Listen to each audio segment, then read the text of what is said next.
Hello student, welcome to Mokopedia. स्वागत है आप सभी का मोकोपीडिया पर। और आज का जो टॉपिक है वो है cause and effect. Cause and effect जो है वो क्रिटिकल थिंकिंग का टॉपिक है। क्रिटिकल थिंकिंग में बहुत सारे टॉपिक आते हैं, उसमें से ही एक टॉपिक है आपका कॉज एंड इफेक्ट। अब सबसे पहले कॉज एंड इफेक्ट जो है क्या है कि हमें कॉज दिया होता है, ठीक है, और हमें बताना होता है कि उन दोनों का आपस में क्या रिलेशन है। जैसे आपको मैं समझाने की कोशिश करता हूँ इस तरीके से।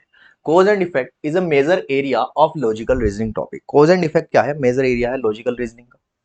चलिए, usually in such question that student are asked to depend whether a given event is cause or the effect of some other event. ठीक है, क्या डिटरमाइन करना होता है कि जो इवेंट गिवन है वो कॉज है, ठीक है, या किसी दूसरे इवेंट का इफेक्ट है।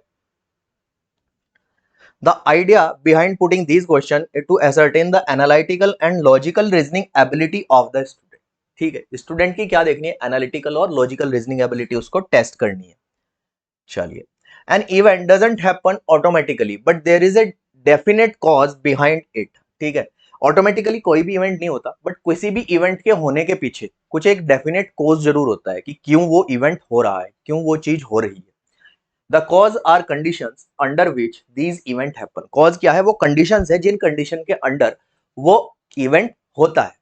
ठीक है, कहते हैं ना कि किसी भी चीज को होने के लिए क्या होता है कि कोई भी चीज किसी ना किसी कारणवश होती है, तो वही है ये चीज।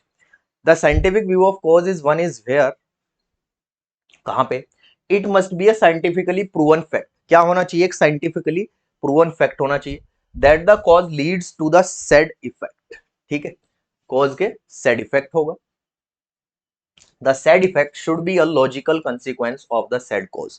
जो इफेक्ट बोला गया है वो क्या है? लॉजिकल कंसिक्वेंसेस है किसका? जो कॉज कहा गया है उस कॉज का। ठीक है, ये कुछ टिप्स हैं। There may be a several necessary condition for the occurrence of an event and that they must all be include in the sufficient condition. ठीक है, कुछ नेसेसरी कंडीशन हो सकती है किसी भी इवेंट को होने के लिए। ठीक है, कि भाई ये इवेंट इसलिए होगा क्योंकि ये चीज हो रही थी, इसलिए इन्होंने ये इवेंट किया, ये कॉज किया, ये एक्शन लिया इस पे। ठीक है, तो ये चीजें हैं। एग्जाम्पल के थ्रू आप लोगों को ऑल क्लियरिटी आएगी। अब कुछ कॉज के टाइप है। एक होता है immediate cause. An immediate cause means a cause that immediately precedes the effect. ठीक है, एक इमीडिएट कॉज क्या होता है? जो कि इमीडिएटली एकदम इफेक्ट्स को प्रिसीड करता है। ठीक है, immediate cause are the most proximate in time to the effect. ठीक है, इमीडिएट कॉज क्या होता है? एक प्रोक्सीमेट टाइम में होता है, किसके रेस्पेक्ट में? इफेक्ट के रेस्पेक्ट में। चलिए, फिर आता है principal cause. The principal cause is the main and the most important reason behind the effect. Principal cause क्या है? मोस्ट इंपोर्टेंट क्या है? मेन और द मोस्ट इंपोर्टेंट रीजन है बिहाइंड द इफेक्ट। कोई भी चीज हो रही है, किसी भी चीज का इफेक्ट जो पड़ रहा है वो किसी कॉज के कारण ही तो पड़ रहा है, तो वो क्या है? प्रिंसिपल कॉज है। Independent cause. An independent cause means a cause that doesn't have any relationship with the given statement. Independent cause क्या है? कि जो स्टेटमेंट गिवन है उसका उसके साथ कोई रिलेशन नहीं है, वो अलग ही कॉज है, किसी और ही चीज का, किसी और ही इवेंट का कॉज है जो गिवन है, उसके साथ उसका कोई रिलेशन नहीं है। चलिए, इतनी चीज सभी को क्लियर है। अब एग्जाम्पल की हेल्प से, कुछ प्रैक्टिस क्वेश्चंस की हेल्प से इस चीज को हम समझने की कोशिश करते हैं। तो सबसे पहले आती है डायरेक्शन। डायरेक्शन में क्या है? Options. Statement A is cause and statement B is its effect. अगर स्टेटमेंट ए कॉज है और बी इसका इफेक्ट है तो क्या चूज करना है? Option A. ठीक है, चलिए, statement B is the cause and statement A is its effect. अगर स्टेटमेंट बी कॉज है और स्टेटमेंट ए जो क्या है वो इफेक्ट है, तो क्या चूज करेंगे? Option B.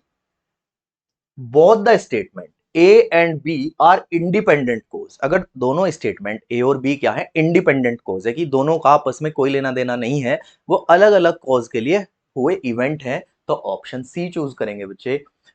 Both the statement A and B are effect of independent cause. अगर वो क्या है? इफेक्ट है किसके? इंडिपेंडेंट कॉज के, तो भी क्या करेंगे? ऑप्शन डी चूज करेंगे। और अगर both the statement A effect of some common cause, effect है वो बट कॉमन कॉज के हैं, कि जो कॉज है वो कॉमन है, कॉमन चीज के लिए ही वो इफेक्ट हो रहे हैं, तो ऑप्शन नंबर ई को चूज करेंगे। ठीक है, चलिए, अब क्वेश्चंस पे मूव करते हैं बच्चे। Question number 1, statement A, Indonesia suffered a major earthquake today. Indonesia में क्या है? एक मेजर अर्थक्वेक आया आज। ये बी स्टेटमेंट है, the term of the Indonesian prime minister ends by December. कि जो इंडोनेशियन प्राइम मिनिस्टर है, ठीक है, उसका जो टर्म है वो खत्म हो जाएगा दिसंबर तक। अब भाई यहाँ तो भूकंप आया और यहाँ उसका टर्म खत्म हो रहा है, तो ये क्या है स्टेटमेंट। ठीक है, सबसे पहले तो देखो कॉज है या इफेक्ट है। ठीक है, तो सबसे पहले क्या देखेंगे, ये क्या है, कॉज है या इफेक्ट है। तो देखो यहाँ तो अर्थक्वेक की बात हुई है। ठीक है, अर्थक्वेक की बात हुई है यहाँ पे सबसे पहले।